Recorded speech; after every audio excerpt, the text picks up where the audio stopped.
Voilà, nous sommes prêts. Nous venons de terminer un cours Belashon HaKodesh en hébreu. Et avant de passer de l'hébreu en français, il faut toujours une technique, il faut du temps pour interchanger les chaînes.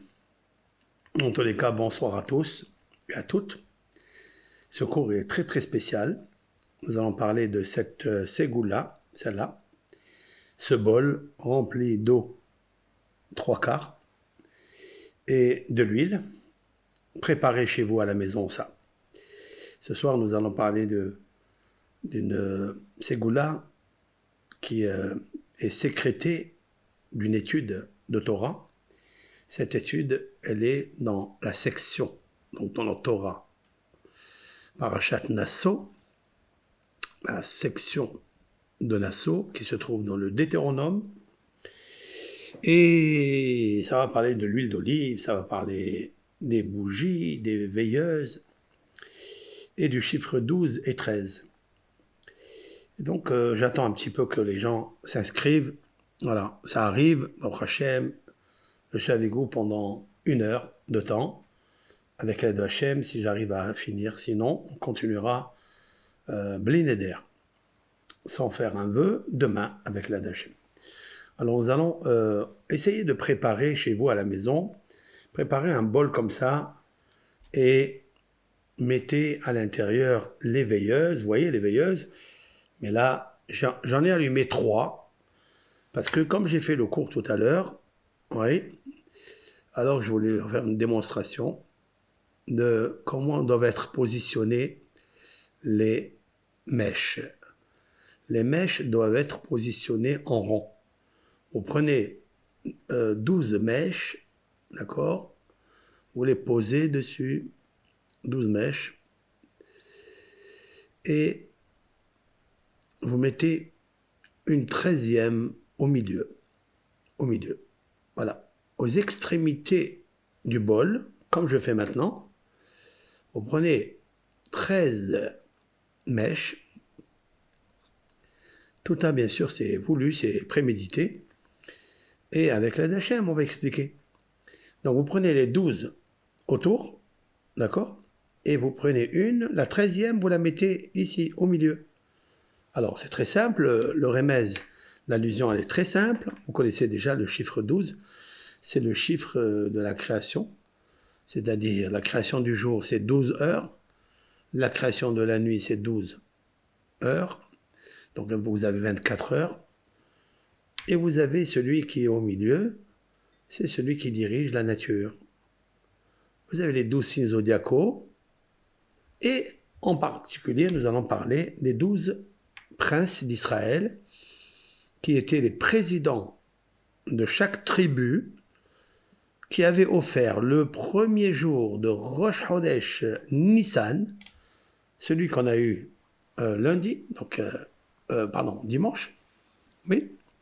Eh bien, sachez que ce jour-là, il est très, très, très important. Alors, je sais qu'il y a beaucoup parmi vous, hommes, femmes, qui se posent la question, mais on est déjà presque mardi, on est déjà le 3e jour, certes. Mais ce que je voulais vous dire, vous renouveler et vous rassurer qu'il n'y a aucun jour qui s'est perdu. Aucun des jours qui s'est perdu pour ceux et celles qui n'ont pas allumé. Nous pouvons prendre encore le bol maintenant. Prenez un bol, remplissez de l'eau, mettez de l'huile dessus et mettez 12 mèches autour de votre bol, en rang. Et la 13e mèche, vous la posez au milieu. On va expliquer cela, pourquoi je dis ça. Alors, pour commencer déjà, il nous faut savoir que le Rosh Chodesh Nissan est un jour qui a reçu un grand cadeau du ciel. Très très grand cadeau du ciel, après la faute du veau d'or. Après la faute du veau d'or, l'Éternel était en colère. Il ne voulait plus parler au peuple d'Israël. Même à Moïse, à Moshe Rabbeinu, pendant beaucoup d'années, il ne lui a pas parlé. Beaucoup, parce que le peuple d'Israël a fait le veau d'or. Mais quand même, le jour de Kippour, le 40e jour du jeûne de Moshe Rabbeinu, il a obtenu le pardon du peuple d'Israël. Et en témoignage, il lui a dit, vous allez me construire le Mishkan, c'est-à-dire le tabernacle. Le tabernacle. Vous savez très bien que le tabernacle, le Mishkan, ça vient du mot shachen, ça vient du mot voisin, ça vient du mot Shechina. Akadosh Baruch Hu, il a dit, je veux ramener, déverser la Shechina dans le peuple d'Israël.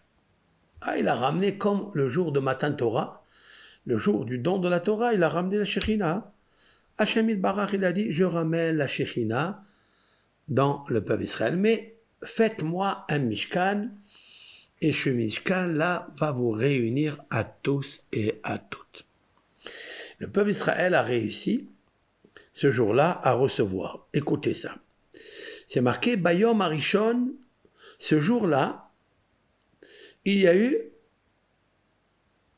un élan grandiose des 12 princes d'Israël. Nous allons citer leurs noms, parce que leurs noms sont des canaux pour recevoir des lumières, Ashpaot, Shefa, Bracha, Yeshua, délivrance, consolation, tout par les noms qui sont marqués dans le texte. Nahshon ben Aminadab, après Netanel ben Souar, tous ces noms-là ont une signification kabbalistique énorme. C'est pas l'objet du cours, mais juste qu'on le sache, que quand on va allumer ces bougies, il nous faudra penser chaque jour, d'accord, à ces grandes âmes qui ont eu le mérite d'offrir les sacrifices de ce jour-là. C'est marqué Bayom Arishon, le premier jour. C'est marqué en haut que Moshe Rabbeinu avait terminé toute la construction des kélim, les vases, le haron, c'est-à-dire l'arche, la menorah, le candélabre, la table, les tentures. Il a tout terminé. Et lorsque la Torah, elle veut nous parler du moment des sacrifices, elle a dit Bayom Arishon, le premier jour. Le Midrash dit, c'est pas marqué Bayom Sheukam Mishkan. Et là, Bayom Arishon, ce jour-là. C'est quoi Bayom Arishon, le premier jour? Nos sages disent Bayom Arishon, le premier jour connu.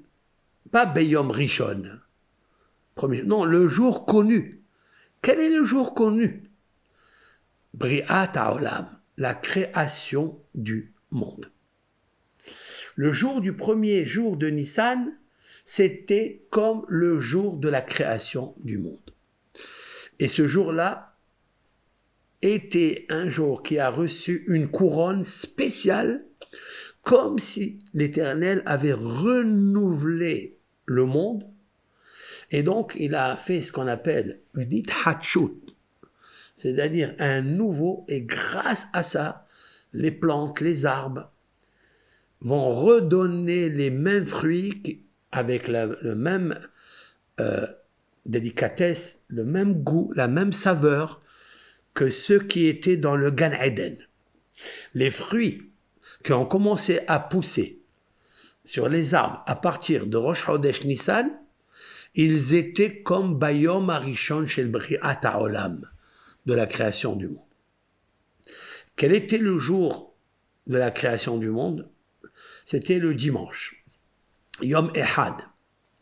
C'est pour ça que c'est marqué Bayom Arishon, le premier jour, mais la Melamed Ehad Rishon Beshabbat Haya.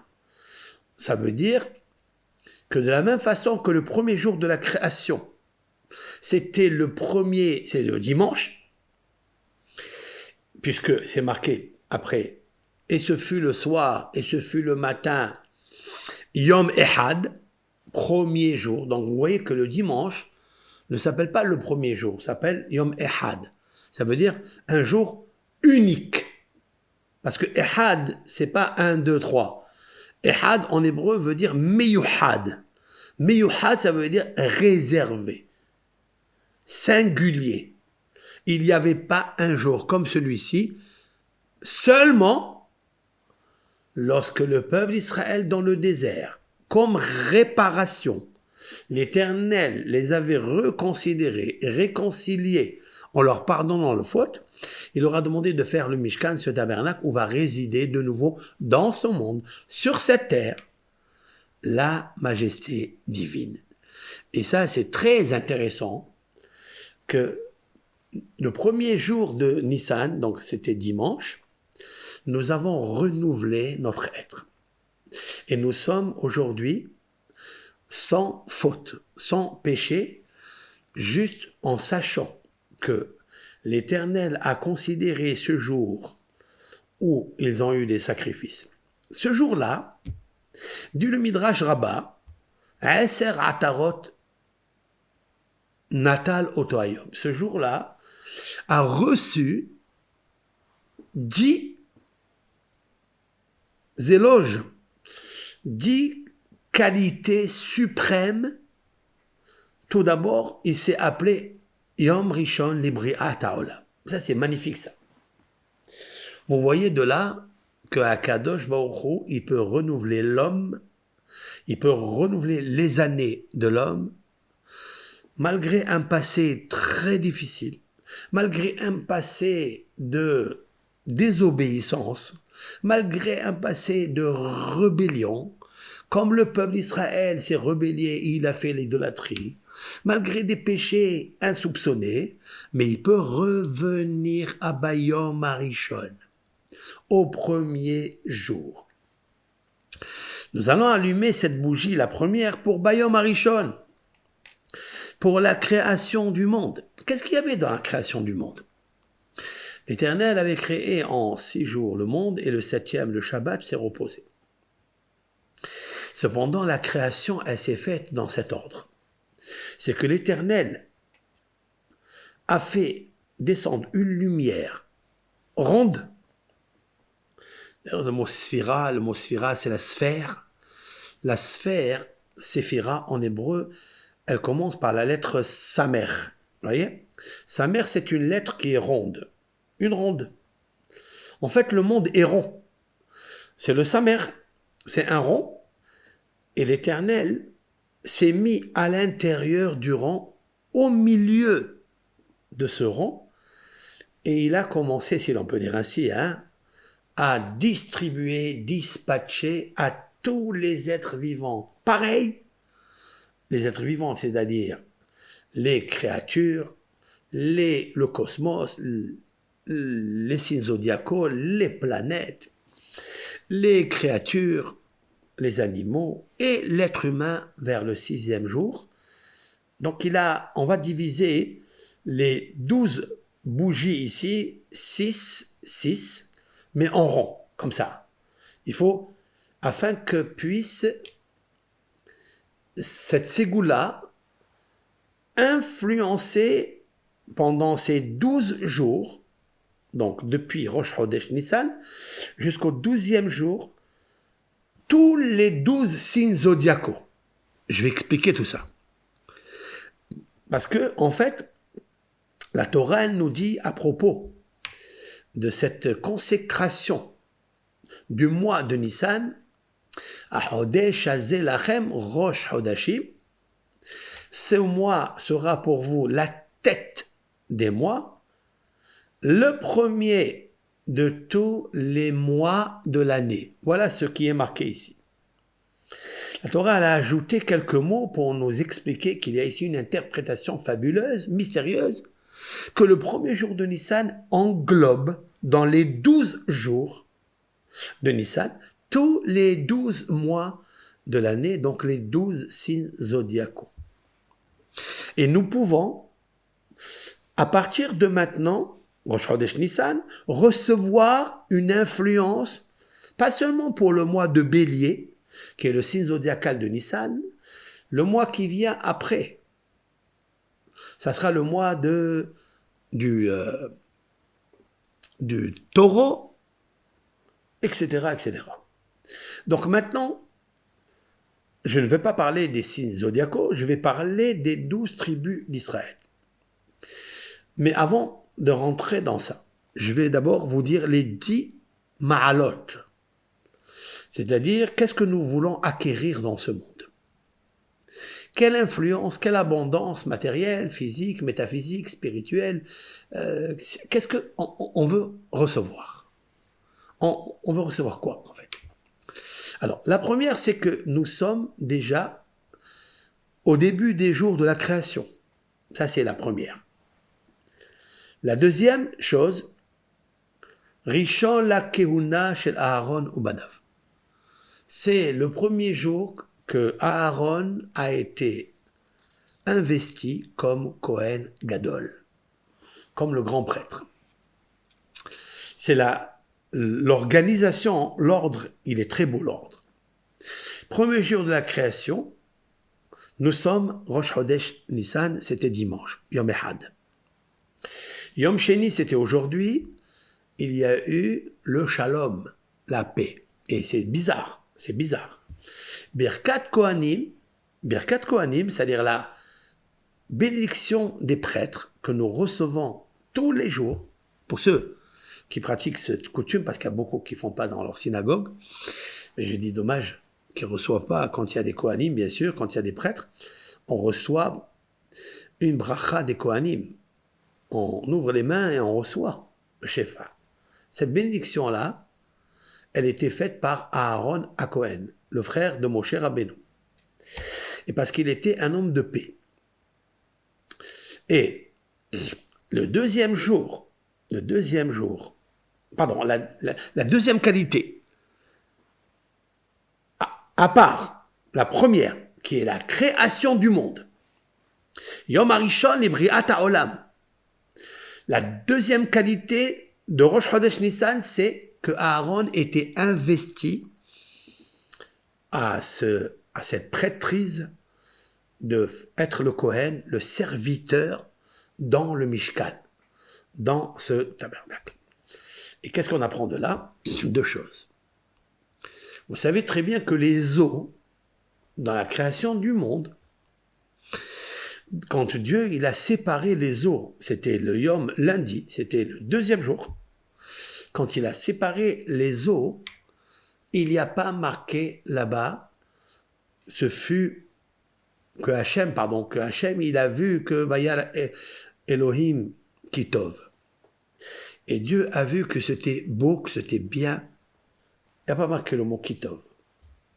C'est seulement le troisième jour qu'il a répété 2 fois dans la création, Paramaim Kitov, 2 fois le mot Kitov, et Dieu a vu que c'était bon. Mais pourquoi le lundi, c'était pas bon? Alors que tout ce que crée Dieu, c'est bon. Vous avez vu que la Torah, elle a retiré le mot Kitov, parce que Dieu a divisé les eaux en deux, les eaux supérieures et les eaux inférieures. Et il y a eu une discorde, un conflit entre les eaux supérieures et les eaux inférieures. Et quand il y a un conflit, lorsqu'il n'y a pas le shalom, alors l'Éternel, il dit, je ne peux pas marquer le mot kitov, que c'est bien. Le mot kitov, si tu veux que tout va bien chez toi, dans ton travail, dans ton couple, avec tes enfants, dans ton éducation, il faut une seule qualité. Midat ha-shalom. La paix. Et vous voyez que Rosh Chodesh Nissan, il est comparé à la création du monde, qui est la première Ma'ala. La deuxième Ma'ala, c'est que Dieu, il a béni Aaron à Cohen de devenir Cohen pour exercer le culte divin. Et l'on ne peut pas exercer le service divin si on n'est pas une qualité du shalom, la paix. C'est comme une correction au deuxième jour où il n'y a pas marqué Kitov. Le deuxième jour, Dieu divisa les eaux supérieures et inférieures, et les eaux inférieures se mirent à pleurer et ils ont dit à Hachem Itbarach, pourquoi tu nous as séparés devant toi? Nous étions voisins à toi. Nous étions ensemble. Et comment tu nous as séparés? Ils se sont mis à pleurer, si l'on peut dire ainsi. Hein? Dieu leur a dit, il viendra un jour où vous allez être la bénédiction des hommes pour leur pardonner leurs fautes. Ce qu'on appelle le Nissou Hamaim, c'est-à-dire quand on va verser sur l'autel des sacrifices qui est office du pardon des fautes de l'homme pour le réconcilier et ramener le shalom, nous versons un peu d'eau et cette eau-là, elle est en fait puisée de l'océan, le grand océan, Okeanos, et cette eau-là, elle sert d'éteindre le feu de la guerre, le feu du mauvais penchant. Et elle amène la paix. Donc c'est une paix qui est rétroactive, c'est vrai, mais elle correspond à la deuxième qualité, la deuxième, on va dire, couronne, c'était que Aaron HaKohen devient le prêtre. Je m'arrête là parce que avant de commencer les 12 tribus qui ont offert de l'or, de l'argent, qui ont offert des sommes colossales dans les sacrifices qu'ils ont apportés, avec des nombres très, très, très, très spéciaux, avec des chiffres très intéressants qu'il nous faut savoir, comme on va l'expliquer par la suite. Avant que la Torah commence le sujet, là je me trouve dans Parashat Nasso, je me trouve dans Lévitique, dans le Bamidbar, les nombres, dans la section Nasso, et là-bas, il y a 2 épisodes très, très, très, et la Torah, très puissant, et la Torah, elle les a juxtaposés. Le premier qu'elle a juxtaposé, avant de dire celui-ci, c'est parle, Hachem dit à Moïse, Moshe, parle avec Aaron et dis-lui de bénir le peuple d'Israël. C'est la fameuse Birkat Kohanim que nous pratiquons tous les jours. Birkat Kohanim que Aaron a Kohen il fait. Et là-bas, à la fin, il dit dans le 15e mot, Veyasem lecha shalom, et l'Éternel imposera sur toi la bénédiction de la paix. Une fois qu'on a commencé ça, alors le premier jour, qui est Rosh Chodesh Nissan, va être béni, que la bénédiction de ce jour, elle est comme la création nouvelle du monde, et qui va tenir le monde, c'est l'amida du shalom, la paix. Comme dit l'Éternel dans le Midrash, que l'Éternel n'a trouvé un vase, le plus précieux vase que Dieu cherche. Si vous me demandez maintenant, qu'est-ce que cherche Dieu? Eh bien, il cherche le cœur qui est rempli de paix. Quelqu'un qui a la paix à l'intérieur de lui, il peut tout recevoir. Tout.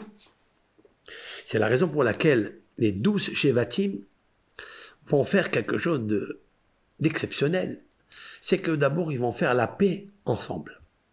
Avant de commencer à parler des sacrifices, le premier sacrifice que l'on fait, ça n'est pas la prière, ça n'est pas la tzedaka, ça n'est pas les mitzvot, ça n'est pas l'étude de la Torah.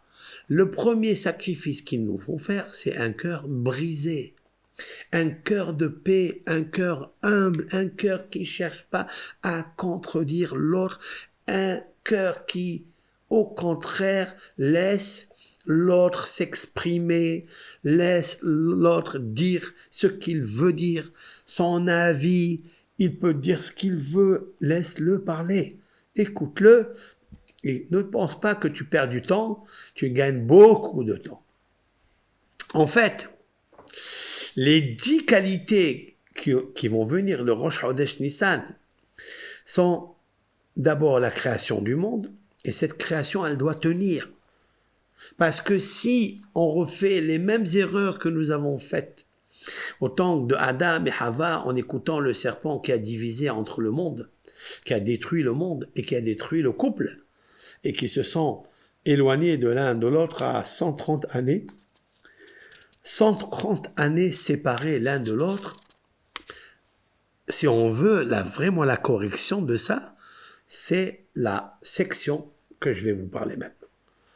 C'est pour ça que la section de Nessim, des 12 princes d'Israël, leur secret, le mystère, c'est la bénédiction précédente qui est écrite dans la Torah. Yevarechecha Hashem vishmechecha, Yair Hashem panav elecha mechoneka, Issa Hashem panav elecha v'yasem lecha shalom. Il y a 15 mots très puissants, mais tout, je te bénirai par la Torah, par la lumière, par les enfants, par l'abondance, par la... Tout, c'est bien. Mais le dernier mot, c'est le mot shalom. S'il n'y a pas ça, tous tes sacrifices, toute ta tzedaka, toute ton étude, tout ce que je te donne, ça vaut pas grand-chose. C'est pourquoi les Nessim, quand ils ont entendu, dit le Midrash, Rabbah, lorsqu'ils ont entendu que Aaron à Cohen les bénit, d'ailleurs, il est marqué plus haut que lorsqu'il fut, quand le temple fut terminé, enfin le tabernacle fut terminé, Moshe et Aaron ont béni le peuple d'Israël. Alors il y a beaucoup de Midrashim, ils ont dit quoi? Alors, il y a un qui dit qu'ils ont dit Birkat Kohanim. Ils ont béni le peuple d'Israël par les 60 lettres et 15 mots. Ils les ont bénis de toutes les bénédictions, mais ils leur ont dit attention. Je vais vous donner encore une autre bénédiction. Et il ratsonne que la volonté de Dieu soit que la majesté divine repose sur tout ce que vous faites. Que ce que vous faites, chaque mitzvah, chaque vase, mitzvah que vous créez, que là-bas repose la Shekhinah. Il leur a dit, Moshe et Aaron, je vais vous bénir de tout ce que vous voulez, mais vous savez quel est l'ingrédient, quel est le médicament, quelle est l'épice qu'il faut avoir en premier, en condition sine qua non, c'est le shalom. Car le shalom s'appelle Shekhinah, s'appelle Akadosh Baruch Hu, s'appelle la Torah, s'appelle Shabbat, s'appelle le Ben Adam la Havero, Ben Adam la Makom. Tout ce qui est entre moi et mon camarade, tout ce qui est entre moi et Dieu, c'est le shalom. Il n'y a pas autre chose. Aujourd'hui, nous sommes dans un monde où on ne voit pas le shalom reposer dans le monde. On voit tout à fait le contraire. On voit des guerres, on voit des malheureusement, cette génération n'a pas mérité beaucoup de choses. Elle a mérité peut-être de faire teshuva, peut-être, si on fait teshuva. Mais nous voulons recevoir la bénédiction la plus grande. Nous voulons recevoir le shalom. Comment faire? Lorsque les princes d'Israël ont écouté ça, ils ont réparé toutes leurs fautes. Et ils ont sacrifié les 12 sacrifices avec une joie intense. Besimha rabba. Le Midrash dit Ota simha lo aita simha me'olam. Dit que cette joie-là, il n'y avait pas depuis la création du monde comme la joie qui a été déversée ce jour-là de Rosh Chodesh Nissan, qui était quelque chose d'extraordinaire. Ça, c'est extraordinaire. C'est magnifique. Ça, c'est la deuxième Ma'ala. Et la troisième Ma'ala, c'est-à-dire couronne, Rishon la Nesiut. À quel moment il y a eu ce qu'on appelle les princes des tribus d'Israël? À quel moment? C'était justement Rosh Chodesh Nissan. Rosh Chodesh Nissan, c'était la Yom Rishon, la Nesiut pour la présidence. C'est nommer un président qui va être choisi pour sacrifier devant l'autel des sacrifices et créer l'influence grâce à la réconciliation et le shalom qu'ils avaient entre eux. Et ça, c'est beau, ça. C'est la raison pour laquelle il s'approche. Alors ça, c'est très beau parce que tu veux créer un nouveau modèle de vie chez toi à la maison. La première condition, c'est quoi? C'est le shalom, c'est Aaron à Cohen. Après, tu peux pas te disputer qui va être le prince, qui va être la reine, qui va être le roi. Non. Il faut que tu te maîtrises et que tu mettes le maximum pour que la qualité de la paix soit l'urgence, la vitalité urgente dans le couple. Quand tu fais ça, alors tu peux devenir nasi. Ça veut dire, tu peux devenir prince, tu peux devenir... Tes sacrifices sont acceptés, tu peux avoir des enfants nobles, qui sont princes, princesses, tu peux avoir la ktusha. Mais dans le mot nasi, suivez-moi maintenant, qu'on appelle ça les Néséim. Les Néséim, ce sont les princes d'Israël. Néséim, dans le mot nasi, il y a le mot yesh et il y a aïn. Il y a yesh, il y a aïn. Il y a et il n'y a pas. Il y a et il n'y a pas. Il y a et il n'y a pas. Tout le problème qu'ils ont eu avant de pratiquer l'idolâtrie de la faute du veau d'or, c'est qu'ils étaient dans le doute, est-ce qu'il y a ou il n'y a pas? Est-ce que Moïse est vivant ou il n'est pas vivant?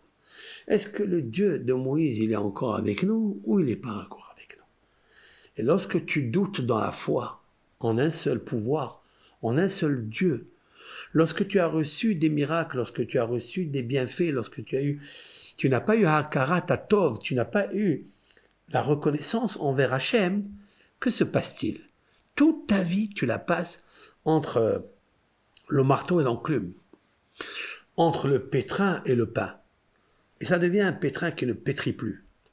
Ça veut dire que tu ne sais pas où donner ton âme. Tu ne sais pas d'où absorber, où puiser la joie. Parce que tu n'as pas à l'intérieur de toi une idée fixe, nasi. Nasi, ça veut dire élevé. Il faut que tu sois élevé. Pour être élevé, ne reste pas avec la question yesh, y a-t-il Dieu? Aïn, il n'y a pas Dieu. Ne le fais jamais ça. C'est la raison pour laquelle Bayom Arishon, le premier jour, c'est la création du monde, c'est Rosh Chodesh Nissan. Qui est-ce qui a offert le premier Korban? Qui a offert le premier? Voilà, je l'ai allumé ici. Donc, nous avons préparé les lumières ici. Le premier, c'est la tribu de Yehuda. Yehuda, et le prince s'appelle Nachshon ben Aminadav. La séphira, c'est-à-dire l'influence, la manifestation par laquelle il est arrivé à être le chef, le premier qui s'est jeté dans la mer, comme c'est marqué dans le Midrash, c'est Nachshon ben Aminadav, les maté Yehuda à la tribu de Juda. Yehuda, donc le fils de Léa, fils de Yaakov, 4e enfant. Nachshon ben Aminadav. La séphira, la manifestation, c'est Malchut, la royauté. Quelle est la qualité pour avoir la royauté? Anava, la modestie. Grâce à la modestie, on peut arriver à être celui qui reçoit le premier sacrifice. Le premier sacrifice est venu par Nachshon ben Aminadav parce qu'il a fait le premier sacrifice lorsque le peuple d'Israël était poursuivi par l'Égypte et lorsqu'ils se sont trouvés face à un désert, face à des bêtes féroces, derrière les Égyptiens qui voulaient les tuer, eh bien, ils se sont trouvés face à la mer et ils se posaient des questions. Ils se posaient des questions, ils disent, est-ce que Dieu va me sauver ou il ne va pas me sauver? Cette question-là a duré quelques heures et personne n'est arrivé à sauter à la mer. Alors que Dieu, il dit à Moïse, à Moshe, de leur dire que le peuple d'Israël voyage, qu'il rentre dans l'eau. Et tout le monde s'est posé la question, mais comment on va rentrer dans l'eau? Ils vont se noyer. Elle dit, ne t'inquiète pas, fais le sacrifice. Et personne n'a osé rentrer à l'intérieur, seulement celui qui est animé par la qualité de la royauté. La qualité de la royauté, c'est Malchut, celui qui craint Hachem Melech, Hachem Malach, Hachem Nimloch Le'olam Va'ed. Celui qui s'habille de la royauté, il n'a peur de rien et il va y aller foncer dans l'eau, même s'il a bu peut-être Arba Kosot, il a bu quelques verres d'eau, mais quand l'eau est arrivée à la narine, à leur bouche, elle s'est ouverte. C'est la raison pour laquelle Dieu, il dit à Moshe, le premier qui va sacrifier, c'est la tribu de Yehuda. C'est Nachshon ben Aminadav. Comme ça, il s'appelait. Nachshon, c'est quoi le mot Nachshon? Il y a à l'intérieur du mot Nachshol. Nachshol est égal au fleuve. C'est le fleuve d'eau, il s'appelle Nachshol. Ce sont des lettres interchangeables d'Atlanat. D'accord? Bon, ce sont les lettres de la d'Atlanat. Dalet, Tet, Lamed, Nun, Tet. D'Atlanat, Dalet, Tav, Lamed, Nun, Tet. Ce sont 5 lettres. Ce sont les sonorités d'Atlanot. Et voilà. Et c'est incroyable. La mer s'est ouverte. Dieu, il dit, le premier qui s'est sacrifié, qui a compris qui j'étais, que je pouvais sauver les êtres humains de tous leurs problèmes, c'est juste s'ils ont confiance en moi, s'ils se jettent en sacrifice, parce que je suis le roi des rois, et que jamais j'abandonne celui qui obéit à me faire paraître comme celui qui gouverne le monde par la royauté, par son royaume, c'est lui le premier Nissan qui va sacrifier le monde. Ça veut dire quoi? Ça veut dire qu'il est devenu Nassi, il est devenu le prince, le premier. Alors vous voyez que le mot Nassi, il est greffé de 2 lettres. Ain, En, Yesh. Nun, Shin, Yud, Aleph. Aleph, Nun, Ain. Dieu, il n'y a pas. Ou bien Yud, Shin, Yesh. Tout le monde disait, est-ce que Dieu il va être là, il va me sauver, il va pas me sauver, est-ce que je vais me noyer? Est-ce que ça n'est pas quelque chose, c'est pas une folie de se jeter dans cette mer-là? Nous allons revenir en Égypte, ils se sont dit. Nachshon ben Aminadav, les Maté Yehuda, ils se jettent à l'eau. Et de là, on tire un exemple extraordinaire dans la vie. Dans la vie, l'échec est un passage. Il faut avoir du courage. Grâce à cet échec, grâce à ce sacrifice, que tu vas avoir le succès. Le succès, ça n'est pas quelque chose de très très important. Le succès, c'est juste le but pour arriver.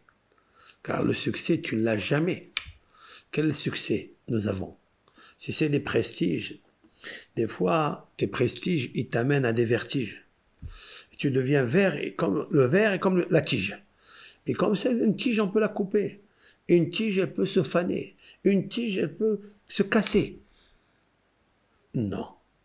Non. Le prestige, c'est seulement quand tu as gagné tous tes échecs. Lorsqu'un échec est comme un échelon qui t'a aidé à monter le 2e échelon par un échec, par le vide. Entre un échelon et un autre, il y a un vide. Tu penses que l'échec est un vide et tu as continué quand même, malgré le vide. Tu es monté encore un échelon. Il nous faut passer à travers tous ces vides, toutes ces parties informes dans le monde, désolation et autres, pour arriver à monter encore un autre échelon. Ce monde est un monde d'épreuves. On ne peut pas faire autrement. C'est la raison pour laquelle la qualité suprême qui nous aidera à monter les échelons et arriver, gravir le sommet de l'échelle, sur l'échelle de Richter, sur cette Richter, une terre qui est pauvre, malheureusement, mais nous pouvons la transformer en richissime. Comment? par le shalom. Et qui a fait le premier la paix? Qui a fait la paix entre le peuple d'Israël et Dieu? Le jour de la création du monde. Le Rosh Chodesh Nissan. C'était Rosh Chodesh Nissan. Quand ils ont voyagé, ils sont sortis le 15 Nissan. Et le 21 Nissan, 21, il y a eu l'ouverture de la mer Rouge. Qui a fait en sorte que Dieu a fait un miracle? Le peuple d'Israël a traversé. Nous allons le réciter ça dans la Haggadah, car il nous faut raconter dans le soir du 15 Nissan, nous raconterons à nos enfants tout cela. Et qu'est-ce que c'est Nahshon ben Aminadab? Il a ramené la paix dans le monde. Voilà pourquoi c'est extraordinaire. La première qualité de Nissan, c'est le renouvellement du monde. Le renouvellement du monde, il lui faut un médicament pour tenir. C'est la deuxième qualité. C'est de rendre Aaron à Cohen le grand prêtre. Parce que c'est lui qui va rentrer le jour de Kippour pour plaider, prier pour le peuple d'Israël, pour leur pardonner leurs fautes et bénir le monde entier. Troisième chose, c'est celui qui est devenu le premier prince, Nassi, Nahshon ben Aminadab. Vous voyez la paix, parce qu'il a fait la paix. Comment on fait la paix? Ne te doute pas. Yesh, En, il y a pas, il y a Kadosh Baruch Hu. Il est là. Tu veux devenir Nassi? Tu veux devenir prince? Président? Pas président pour gouverner, je ne parle pas de ça. Président devant Hachem, qui préside et qui gouverne et qui dompte son mauvais penchant. Celui qui recule, celui qui évince, celui qui détruit la querelle. Celui qui détruit la querelle chez lui à la maison. Qui se tait même quand il a raison. Qui se tait, qui laisse passer, qui fait semblant qu'il n'a rien vu. Il rentre un peu dans l'eau, il rentre à l'intérieur de l'eau, et après il y a l'ouverture de la mer Rouge. Alors ça c'est, voilà le premier Nassi. Après, il y a eu une autre qualité, c'était le premier jour de la Shekhinah. Ça veut dire que la majesté divine a réapparu sur le Beth Amikdash. C'est-à-dire le Mishkan a reçu une empreinte de lumière extraordinaire, unique, comme avant la faute. Donc grâce à quoi? Grâce au shalom de Aaron à Cohen et grâce au Nassi Nahshon ben Aminadav. Pour ça que le premier que j'ai allumé ici, c'est Nahshon ben Aminadav. Je le cite plusieurs fois. Je vous enverrai le descriptif, hein? Comme ça vous voyez tout ça, comment écrit. Et à la fin, je reviendrai en bref comment faire cette ségoula qui est très très importante. Après, il y a eu, donc la Shekhinah. La Shekhinah ne peut pas descendre s'il y a la querelle. Si quelqu'un dit, moi je suis le président, moi je suis celui qui doit gouverner, la Shekhinah elle ne descend pas. Ça ne marchera pas.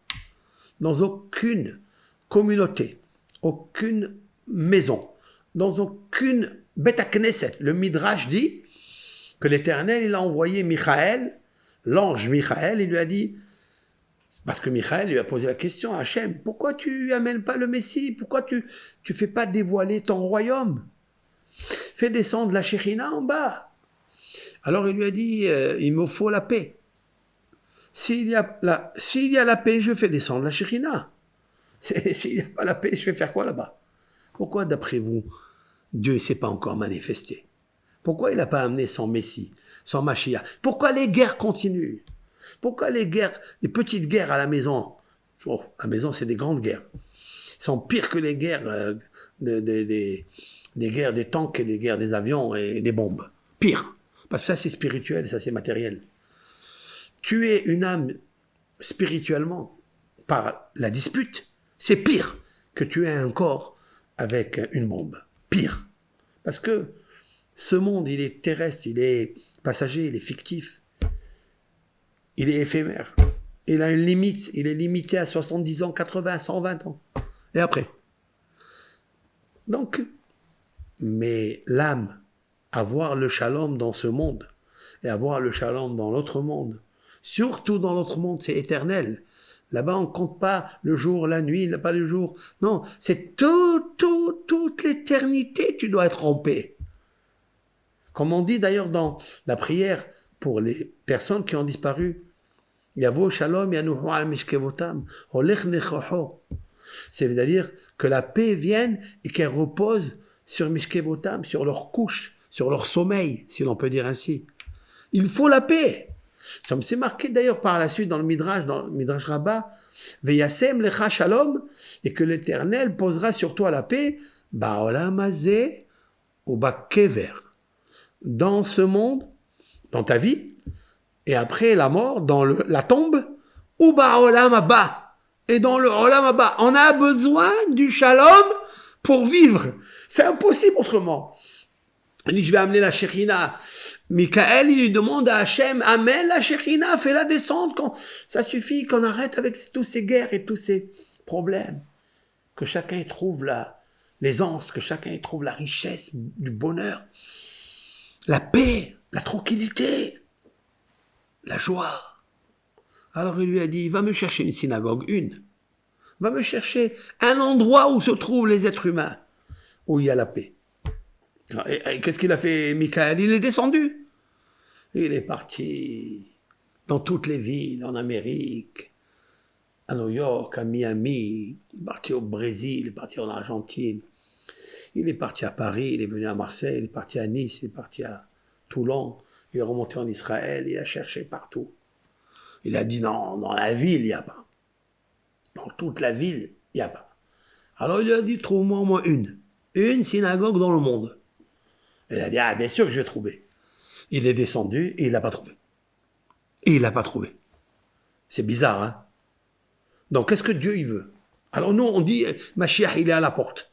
Ça y est, la guerre mondiale, elle va éclater, ou elle va pas éclater, voilà. Et on fait des prédictions, on dit, voilà, il va venir Mashiach, c'est sûr et certain, il va y avoir une guerre entre l'Amérique et l'Iran, et ça. C'est des bluffs, tout ça. C'est des bluffs. Pourquoi? Parce que ça peut arriver, ça ne peut pas arriver. Mais la Shekhinah, elle n'est pas encore là. Après, ça sert à quoi qu'il y ait des guerres et encore des guerres? Ça sert à quoi? Ça sert qu'on reste sans le royaume céleste. Alors que nous voulons être serviteurs d'Hachem. Nous voulons recevoir la Shekhinah. Nous voulons voir de nos yeux, si l'on peut dire ainsi, la manifestation du royaume céleste, qui est la paix d'ailleurs. Et ce jour-là, seulement ce jour, de Rosh Chodesh Nissan, quand le Mishkan était là, Mishkan Shekhinah, c'est la majesté divine qui a résidé. Mais après, que Dieu a rendu ce jour comme le renouvellement du premier jour du monde. Lorsqu'il a intronisé Aaron à Kohen, la qualité fondamentale pour laquelle Dieu peut faire tenir le monde. Midat HaShalom, la paix. Après, il l'a rendu prince. Et après, il a fait descendre la Shekhinah. Parce que quand il y a Midat HaShalom, il faut un prince, un seul. Mashiach. Il faut un prince Mashiach. Mais ce prince, il doit être investi de qualités très, très, très, très, très hautement distinguées. La crainte du ciel, la première, la mida du Emet, la malchout. Il ne peut pas devenir le roi s'il n'a pas la paix, s'il n'a pas tous les autres que nous allons citer maintenant. Nahshon ben Aminadav. Nahshon. Vous savez qu'est-ce que c'est Nahshon? Vous avez Nun, Het, Shin, Nahash. Nun, Vav, Nun, c'est le Vav, le 6, et le Nun. Qu'est-ce que ça veut dire? Le Vav, ce sont les 6 qualités citées dans le prophète Ésaïe que le Nassi, le président choisi par Dieu, donc le Messie qu'on appelle le Mashiach, ou par Dieu, il doit avoir 6 qualités extrêmement importantes. La modestie, la royauté, la vérité, la crainte de Dieu. Il y en a 6 là-bas. la connaissance, l'amour, da'at, l'amour, et la sagesse de la Torah. La sagesse de la Torah, ça veut dire comme Moshe Rabbeinu. Moshe Rabbeinu avait toute la sagesse des 613 commandements. Il faut se détremper de penser qu'il nous suffit juste d'avoir des qualités humaines, d'être celui qui bénit les autres, celui qui est un homme de paix, qui pardonne aux autres. Tout ça, c'est bien. Mais s'il n'y a pas les 613 mitzvot, qu'est-ce que l'Éternel, il les a donnés? Ils sont écrits dans la Torah. S'ils sont écrits, les 613 mitzvot dans la Torah, on ne peut pas les effacer, on ne peut pas les faire semblant qu'on ne les voit pas. C'est impossible. Donc il va falloir ramener le monde à ce niveau. Et je sais que vous allez me dire, mais jamais il pourra avoir ce niveau. C'est vrai. Il ne pourra jamais avoir ce niveau. Mais en petit format, en miniature, nous pouvons le faire. C'est juste, le 3e temple est construit. Si le 3e temple est construit, il y aura la paix dans le monde. Toutes les familles nobles qui ont crainte de Dieu, ils savent qu'il y a un seul Dieu unique sans ajouter un être humain. Même si c'est un être humain comme Moshe qui a fait des miracles, qui a fait descendre la Torah, on n'ajoute pas, on n'associe pas à Dieu une personne. On n'associe pas. C'est Hachem Ehad ou Shmo Ehad. On le dira d'ailleurs dans la Haggadah. On le dira dans cette lecture magnifique des 2 soirs pour la diaspora de la Haggadah. On parlera que l'Éternel dit « Je suis descendu en Égypte et j'ai éliminé les premiers-nés égyptiens qui ont voulu vous faire du mal parce que le pharaon était premier-né, etc. Je l'ai fait moi-même, sans ambassadeur, sans missive, sans chalias, ni un ange, ni un homme, ni toutes les forces qu'on peut être archéange ou cosmique, etc. Il n'y a pas eu avec moi quelqu'un qui est venu m'aider. Je n'ai pas besoin qu'on m'aide. C'est Akadosh Baruch Hu. On aurait pu dire Moshe, Moïse. Et alors? Mais Moïse, c'était que le serviteur qui écoutait Hachem. Il n'est pas Dieu, Moïse. C'est pas Dieu. Nous devons avoir le respect que c'était un homme hors humain. Mais ça reste toujours un humain.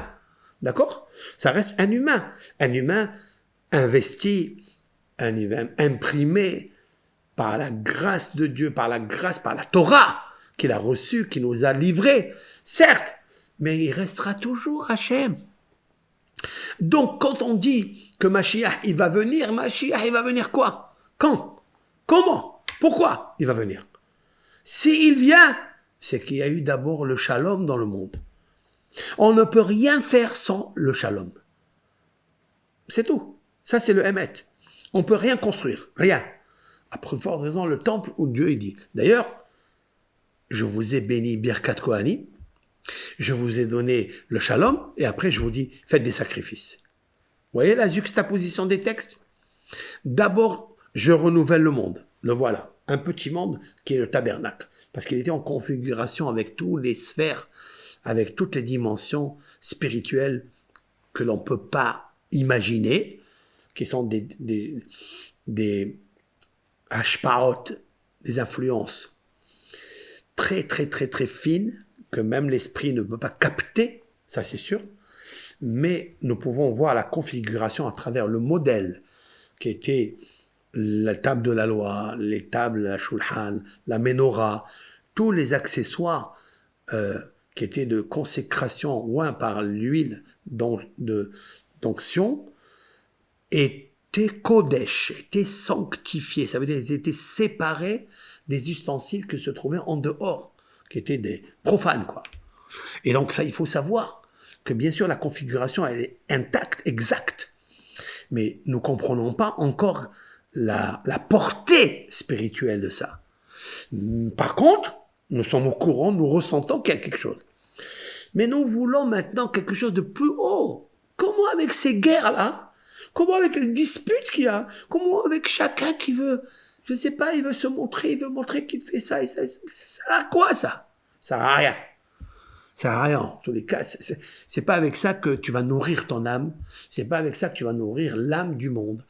C'est pas avec ça que tu vas être une génération qui va recevoir la manifestation complète du royaume céleste. Ah bah, il y a eu un Messie, il y a une deuxième Messie, troisième Messie, quatrième Messie. Et après? Mais on est encore dans la galère. Ça sert à rien tout ça. Voilà, donc c'est pour ça que ce bol-là, c'est un symbole. C'est un symbole qui peut nous amener à la résurrection du monde, à la manifestation et le déversement de la lumière de Dieu, si juste on est des gens de paix, des gens qui cherchons la paix, qui prions pour les autres quand ils sont dans les malheurs, qui aidons les nécessiteux lorsqu'ils sont dans la détresse, dans la pauvreté, dans l'échec. Si nous venons et nous participons à les aider, nous construisons, nous tissons, nous brodons la plus belle robe de la paix. Et cette robe de la paix, on va la mettre sur la mariée, qui est la génération, avec un nasi, avec un prince qui va être très, très, très spécial, unique en son genre. Alors la Shekhina, elle peut descendre. Vous voyez? Maintenant, pour arriver à la paix, il faut un sacrifice. C'est le sacrifice dont nous parlons. Maintenant, je ne vais pas citer tout le monde. Je vais m'arrêter de suite. Et Blineder, je ne promets pas, demain, je continuerai ce cours, on va dire à la même heure, donc à 21h, si Dieu veut, je continuerai. Donc voilà, je reprends le petit bol et j'ai entouré les 12, là, parce que l'huile, ça bouge quand je bouge la table, donc on ne les voit pas convenablement, on fera peut-être autrement demain. Alors vous prenez ce bol, d'accord, vous mettez à l'intérieur 13 mèches. De l'eau en bas, l'huile d'olive en haut, de toute façon elle va monter seule. Je prends les 12 mèches, je les entoure autour du bol, un bol qui est rond, la terre est ronde, la tête est ronde, les yeux sont ronds, les doigts au bout sont ronds. Je vais contourner et je vais prendre une dernière mèche, la 13e, je la mets au milieu. Parce que celle du milieu représente Ehad, qui est l'Éternel, béni soit-il, le Maître créateur du monde. Et nous allons allumer, donc vous avez déjà allumé ceux qui ont allumé, mais ceux et celles qui n'ont pas allumé, ça n'est pas grave. Comme au milieu, et ça c'est une leçon extraordinaire, celui qui unifie tout, toute chose qui est séparée dans la maison. Tu ne parles pas à ta femme, tu lui donnes le doigt à ton mari, tu ne parles pas à ton fils, il t'a énervé, ta fille ça va pas, ton gendre ça va pas, ta belle-fille, ta belle-mère, tout ça, hein, il y a une force qui peut les réunir. Une, c'est Ehad. Ehad, c'est Ahava, c'est amour. Je mets donc Dieu au milieu et lui, il va influencer la ahdout, l'unicité ou l'unité plutôt, grâce au Ehad qui est l'unicité, va influencer l'unité de ma maison. Je le pense avec un cœur de shalom, avec un cœur de paix. Donc j'ai allumé la première, la deuxième et la troisième pour demain. La première, je le cite, Nahshon ben Aminadav, la première. La deuxième, donc c'est la tribu de Yehuda, le roi, qui va donner donc naissance à David, qui va donner naissance à Shlomo, le roi Salomon, qui va donner naissance au Messie, à Mashiach ben David. Issachar, c'est Malka Shel Torah. Issachar, c'était aujourd'hui lundi, nous avons allumé pour lui Donc, le chef de tribu s'appelle Netanel ben Souar. Netanel ben Souar. Deuxième. Le troisième pour demain, Zevouloun. Voilà, je l'ai allumé. Il y en a 3 ici. Zevouloun, c'est Eliav ben Helon. Voilà. J'allume les 3 premiers. Demain, c'est allumé déjà. Voilà. Et vous laissez les autres dans le bol pour le 4e jour, le 5e jour. Je vous envoie, ou peut-être plutôt demain, avec l'aide de Hachem. Allumez déjà un bol de 3 bougies. Pour celle de dimanche, donc, Nahshon ben Aminadav. Pour celle d'aujourd'hui, lundi, celle de Netanel ben Tsoar. Allumez celle pour demain, Eliav ben Helon. Mais toujours, quand vous citez ces noms, je vous les mets en descriptif, comme ça vous les avez en phonétique, et vous soyez Be'ezat Hashem, facile à lire. Je veux acquérir la royauté de Dieu dans ce monde. Je veux acquérir le fondement de la vie dans ce monde. Je veux acquérir la splendeur dans ce monde, c'est-à-dire la paix. Splendeur, en fait, c'est une partie de la paix. Et lorsqu'on va terminer avec l'aide d'Hachem, les 12 tribus, la dernière, ça sera la tribu de Naphtali, Ahira ben Ainan, Ihoud Asfirot, c'est unifier toutes les qualités qu'on a besoin pour amener le shalom. C'est la mida du shalom d'ailleurs. Si on arrive à réunir les 10 séphirotes, d'accord, on va réunir au moins le Mashiach chez nous à la maison. À l'intérieur de chaque individu, singulièrement, spécifiquement, et en même temps dans sa famille, en priant toujours que Hachem Ehad ou Shmo Ehad. Voilà donc cette petite ségoula que je n'ai pas terminée. Il y a beaucoup de secrets à vous dire ici. Parce que demain, si Dieu veut, nous continuerons le cours par rapport au compte. Il y a un compte, combien de poids d'argent ils ont amené chacun. Il y avait